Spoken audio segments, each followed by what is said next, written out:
Hey guys, it's Ashwini. Welcome to Achu Vlogs. இது என்னோட first long format video இன் அச்சு vlogsல. இது வரைக்கும் நான் ஷார்ட்ஸ் தான் போட்டிருந்தேன். ஸோ இதுதான் என்னோட ஃபர்ஸ்ட் வீடியோ.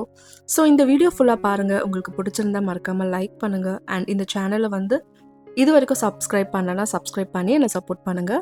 ஸோ இப்போ வாங்க வீடியோக்குள்ளே போகலாம். இப்போ வந்து நான் வெளியே போகிறதுக்கு ரெடி ஆகிட்டு இருக்கேன். எங்கன்னு பார்த்தீங்கன்னா ஹேர் கட் பண்ணுறதுக்கு. ரொம்ப நாளாகவே ஹேர் கட் பண்ணணும் அப்படின்ற ஒரு பிளான் இருக்குது. பட் ஆனால் அதை வந்து பண்ணுறதுக்கான டைம் கிடைக்கல. அண்ட் ரொம்ப கன்ஃபியூஷனும் இருந்ததுன்னு பார்த்துக்கோங்களேன். ஸ்மூத்னிங் பண்ணலாமா இல்லைனா கெரட்டின் பண்ணலாமா அப்படின்னு யோசிச்சுட்டு இருந்தேன். பட் இதெல்லாம் பண்ண ஹேர் டேமேஜஸ் நிறையா இருக்கும். ஆல்ரெடி நான் பண்ணியிருக்கேன். என்னோடய ஹேர் வந்து நிறைய டேமேஜ் ஆகிருக்கு, நிறைய ஹேர் லாஸ் ஆகிருக்கு. ஸோ இப்போ தான் வந்து கொஞ்சமாக வளர்ந்துருக்கு. ஸோ அதுக்குள்ளே திருப்பியும் போய் பண்ணணுமா அப்படின்ற ஒரு மைண்ட் செட் இருந்தது. டபுள் மைண்டடாக தான் இருந்தேன். எனக்கு ஸ்மூத்தான ஒரு ஹேரும் வேணும் அப்படின்னு தோணிட்டு இருந்தது. ப்ளஸ் கொஞ்சம் ஸ்டைலிஷாக ஏதாவது பண்ணணும் அப்படின்னு தோணிட்டு இருந்தது. ஸோ அதனால் இப்போ நான் வந்து ஹேர் கட்டை சூஸ் பண்ணிட்டேன். ஸோ நம்மளோட ஹேரை வந்து பாதுகாத்தா இப்போதைக்கு போதும் அப்படின்னு தோணுச்சு. அதனால் வந்து ஹேர் கட் பண்ணிக்கலாம் அப்படின்ற ஒரு பிளானில் இப்போ வெளியே கிளம்பிட்டேன். நான் எந்த சலூன் போய் பண்ண போகிறேன்னு பார்த்தீங்கன்னா பேஜ் 3 அப்படின்ற ஒரு சலூன் வந்து எம்ஆர்சி நகரில் இருக்குல்ல, அங்கே போய் தான் வந்து ஹேர் கட் பண்ணேன். என்னை பொறுத்த வரைக்கும் அங்கே வந்து பார்த்திங்கன்னா ரொம்பவே நல்லா கம்ஃபர்ட்டாக நமக்கு தேவையான விஷயங்கள், நமக்கு சூட்டபிளான விஷயங்கள் என்னென்ன அப்படின்றத ரொம்ப கிளியராக சொல்லுவாங்க. அண்ட் சர்வீஸ் வந்து பார்த்திங்கன்னா ரொம்ப நல்லாயிருக்கும். ஸோ எனக்கு வந்து ரொம்ப கம்ஃபர்ட்டாக இருக்குது. நான் முன்னாடியும் பார்த்திங்கன்னா இங்கே தான் பண்ணியிருக்கேன், ஹேர் கட் பண்ணியிருக்கேன். ஸ்மூத்னிங் கெரட்டின்லாம் இங்கே பண்ணதில்லை.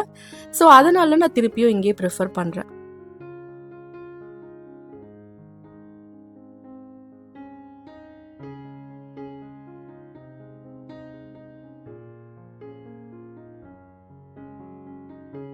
சலூன் ரீச் ஆயாச்சு. இப்போ அங்கே இருக்க ஸ்டைலிஸ்ட் கிட்ட என்னோட ஹேருக்கு வந்து எந்த மாதிரி கட் வந்து நல்லாயிருக்கும் அப்படின்றத டிஸ்கஸ் பண்ணிவிட்டு, அண்ட் எனக்கும் ஒரு சில ஐடியாஸ் இருந்தது. ஸோ அதை எல்லாமே அவங்க கிட்ட வந்து கேட்டுட்டு கம்ப்ளீட்டாக பார்த்தீங்கன்னா இந்த மாதிரி ஒரு சேஞ்ச் ஓவர் வந்து கொடுத்துட்டாங்க. ஸோ ரொம்ப நல்லா இருந்தது. எனக்கு வந்து ரொம்ப பிடிச்சிருந்தது. இதை முடிச்சுட்டு வீட்டுக்கு போகலான்னு சொல்லி கிளம்பிட்டோம். Next day Panguni Uthiram. So வீட்டில் ஆல்ரெடி நிறைய ஒர்க் பெண்டிங் இருக்குது. வீடு வந்து துடைக்கணும். ப்ளஸ் வந்து பார்த்திங்கன்னா பூஜை சாமான்லாம் வந்து வாஷ் பண்ணாமலே இருக்குது. போகிறதுக்குள்ளே லேட் ஆகிடுச்சு. அதனால் என்ன பண்ணிட்டேன்னா படுத்து தூங்கியாச்சு. நெக்ஸ்ட் டே மார்னிங் எல்லாமே பார்த்துக்கலான்ட்டு. மார்னிங் எழுந்ததோ எது பண்ணுறனோ இல்லையோ பூஜை சாமாவை ஃபஸ்ட்டு விளக்கி வச்சிடணும் அப்படின்னு சொல்லிட்டு பிரேக்ஃபாஸ்ட் கூட பண்ணலை. பூஜை சாமாவை விளக்கிட்டு இந்த மாதிரி நார்மல் வாட்டர் போட்டு நான் வாஷ் பண்ணி வச்சுருவேன். இந்த டிப்பை ஃபாலோ பண்ணிங்கன்னா நமக்கு வந்து அந்த கருப்பாகும்ல, விளக்கேற்றி வச்சுட்டு கருப்பாகிற மாதிரி இருக்கும்ல, அதெல்லாம் வந்து நிறையவே குறையும். நான் எப்போவுமே பார்த்தீங்கன்னா சபீனா இல்லைனா லெமன் போட்டு வாஷ் பண்ணுவேன். டைமே இல்லை அப்படின்னா பீத்தாம்பரி போட்டு வாஷ் பண்ணிவிட்டு நல்ல தண்ணியில் போட்டு வாஷ் பண்ணிவிட்டு இந்த மாதிரி சன்ட்ரை பண்ணி எடுத்து வச்சுருவேன். ஸோ என்னோட அவுட்ஃபிட் இன்றைக்கி என்னென்னு பார்த்தீங்கன்னா இந்த க்ரீன் கலர் சல்வார் தான். இது வந்து நான் மீஷோவில் வந்து வாங்கியிருந்தேன். இந்த சல்வார் செட்டோட ப்ரைஸ் பார்த்தீங்கன்னா 400 ருபீஸ். இது வந்து பேண்ட் மட்டும் நான் லெகின்ஸ் வச்சு மேட்ச் பண்ணிக்கிட்டேன். எனக்கு பேண்ட் அவ்வளோ கம்ஃபர்டபுளாக இல்லை. ஸோ ஷால் அண்ட் இந்த சல்வார் டாப் வந்து கரெக்டாக மேட்ச் ஆகும். ரொம்ப நல்லா இருந்தது. சரி, பங்குனி உத்திரம் அப்படின்றதுனால கொஞ்சம் ட்ரெடிஷ்னலாக போட்டுக்கிட்டேன். வீட்டில் வேல் வச்சு கும்பிட்றனால வேலுக்கு எனக்கு அபிஷேகம் பண்ணலாம் அப்படின்ட்டு அபிஷேகத்துக்கான விஷயங்கள் ரெடி பண்ணிட்டு இருந்தேன். அதுக்கு முதல்ல பிரசாதம் ரெடி பண்ணணும் அப்படின்றதுனால சக்கரை பொங்கல் செய்யலான்னு சொல்லிட்டு அரிசியும் பருப்பையும் நல்லா வந்து ஊற வச்சுட்டேன். ½ அன் ஹவருக்கு அப்புறம் சக்கரை பொங்கல் செய்யறதுக்கு நான் ரெடி பண்ணிட்டேன். ஊற வச்சிருந்த தண்ணியை முதல்ல பாத்திரத்தில் மாற்றிட்டு அதை வந்து கொதிக்க வைக்கிறதுக்கு அடுப்பில் வச்சுட்டேன்.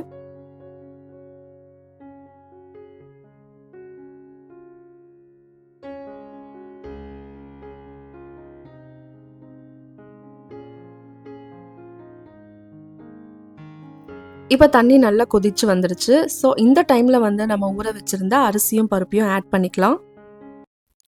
அரிசியும் பருப்பும் நல்லா ஆட் பண்ணிட்ட பிறகு நம்ம வெல்லம் சேர்த்து அதுக்கப்புறம் இறக்கிட்டா சக்கரை பொங்கல் ரெடி ஆகிடும். இதில் நான் ஒரு சின்ன தப்பு பண்ணிட்டேன். பருப்பு கொஞ்சம் அதிகமாக சேர்த்துட்டேன். அதனால் லைட்டாக அந்த பருப்பு ஸ்மெல் வர ஆரம்பிச்சிருச்சு. ஸோ எப்போவுமே கொஞ்சம் கம்மியாக தான் சேர்ப்பேன். இன்றைக்கி என்னன்னு தெரியல, கொஞ்சம் அதிகமாக சேர்த்துட்டேன். பட் இருந்தாலும் டேஸ்ட் நல்லா இருந்தது. அதனால் சாப்பிட்டுட்டோம்.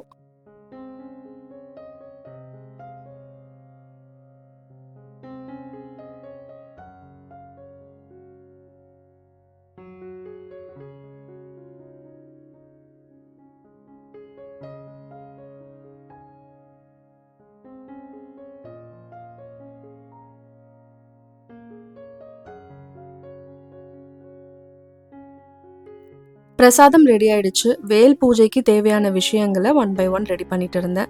முதல்ல விளக்கேற்றிட்டு சாமி படத்துக்கு பூவெல்லாம் போட்டுட்டு அதுக்கப்புறம் ஊதுவத்தி சாம்பிராணி எல்லாம் ஏற்றி வச்சாச்சு. அபிஷேகத்துக்கு தேவையான விஷயங்கள் எல்லாத்தையுமே ஒரு கிண்ணத்துல வந்து மாற்றி எடுத்து வச்சுட்டேன். இன்னைக்கு வந்து நான் 5 வகையான அபிஷேகம் பண்ண போகிறேன். ஒன்று வந்து பன்னீர், தயிர், பால், அதுக்கப்புறம் வந்து சந்தனம், அதுக்கப்புறம் வந்து பார்த்திங்கன்னா விபூதி. இது 5ஐயும் போட்டு தான் நான் அபிஷேகம் பண்ணுறேன். ஃபஸ்ட்டு வந்து பன்னீர் ஊற்றிட்டு அபிஷேகம் பண்ணிவிட்டு அதுக்கப்புறம் தீப ஆராதனை காட்டிட்டு மீதி இருக்க பொருட்கள் எல்லாத்துக்குமே இப்படி தான் பண்ணியிருந்தேன். ஸோ இதே மாதிரி தான் நான் எப்பவுமே வந்து அபிஷேகம் பண்ணுவேன்.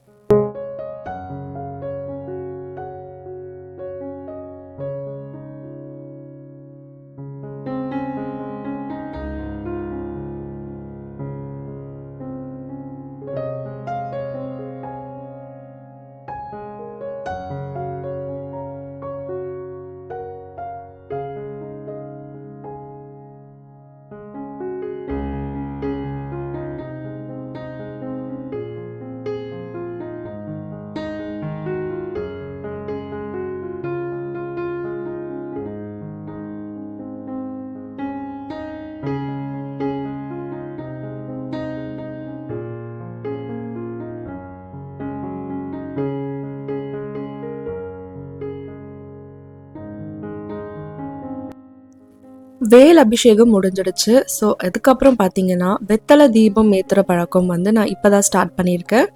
லாஸ்ட் டியூஸ்டேலேருந்து நான் வெத்தலை தீபம் போட ஆரம்பிச்சிருக்கேன். இன்னைக்கு பங்குனி அப்படின்றதுனால இன்னைக்கும் 6 வெத்தலை வச்சு அதில் வந்து அகல் விளக்கு வச்சு தீபம் ஏற்றிட்டு சக்கரை பொங்கல் வந்து நெய்வேத்தியத்துக்கு வச்சுட்டு ஆரத்தி காமிச்சு முடிச்சுட்டேன். ஸோ பங்குனி உத்திரமோட பூஜை வந்து நல்லபடியாக முடிஞ்சது. மன திருப்தியோட இந்த பூஜை முடிஞ்சது அப்படின்னே சொல்லலாம்.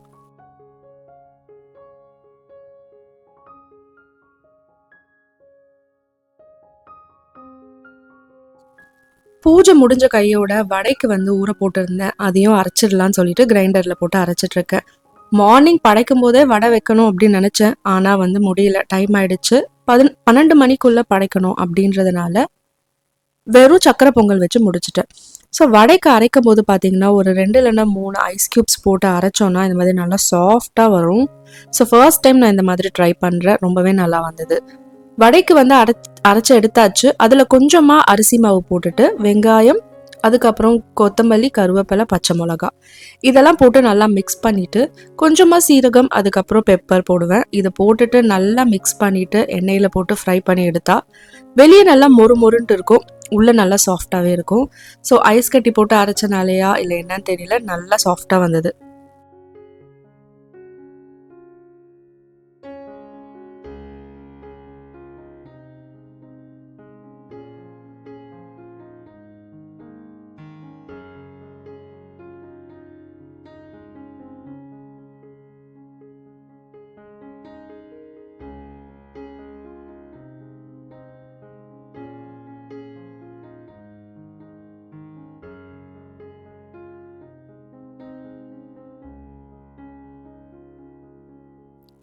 ஸோ மேரேஜ் ஆகி பார்த்தீங்கன்னா நான் இதுதான் ஒரு 3rd டைம் பண்ணுறேன் மெதுவடையே. நான் எப்போவுமே வந்து பார்த்தீங்கன்னா பருப்பு வடை தான் பண்ணுவேன். எனக்கு அதுதான் ரொம்ப பிடிக்கும். இன்றைக்கி வந்து சரி இந்த மாதிரி செஞ்சு பார்க்கலாம் அப்படின்னு சொல்லிட்டு செஞ்சேன். நல்லா சாஃப்டாக வந்தது. வெளியே நல்லா கிறிஸ்பியாகவும் உள்ளே நல்லா சாஃப்டாகவும் இருந்தது. சாப்பிட்றதுக்கு ரொம்ப நல்லா இருந்தது. ஈவினிங் வந்து கோயிலுக்கு போகலான்னு சொல்லிட்டு கிளம்பிட்டு இருந்தோம். சரி ஒரு டீ குடிச்சிட்டு போகலான்னு சொல்லிட்டு டீ வச்சுட்டேன். டீ குடிச்சிட்டு அதுக்கப்புறம் பார்த்தீங்கன்னா பக்கத்தில் இருக்க விநாயகர் கோயிலுக்கு தான் போயிருந்தோம். அங்கே வந்து பார்த்தீங்கன்னா எல்லா சாமியும் இருக்கும். விநாயகர், சிவன், முருகர், ஐயப்பன், அதுக்கப்புறம் பார்த்தீங்கன்னா பெருமாள், அப்படி எல்லா சன்னதியுமே அந்த கோயிலில் இருக்கும். ரொம்ப விசேஷமான கோயில் தான். ஒரு சின்ன கோவில் தான், பட் ஆனால் எல்லா சாமியுமே இருக்கும். பங்குனி உத்திரம் அப்படின்றதுனால அந்த கோயிலில் இன்னைக்கு என்ன சிறப்புன்னு பார்த்தீங்கன்னா சிவனுக்கும் பார்வதிக்கும் கல்யாணம், திருக்கல்யாணம் வந்து வச்சுருந்தாங்க. அந்த கல்யாணம் போய் பார்க்கலாம் அப்படின்றதுனால ஈவினிங் கிளம்பிட்டோம். ரொம்பவே சிறப்பாக நடந்தது. ரொம்பவே அழகாக இருந்தது பார்க்க. மனசுக்கு ரொம்ப திருப்தியாக இருந்தது.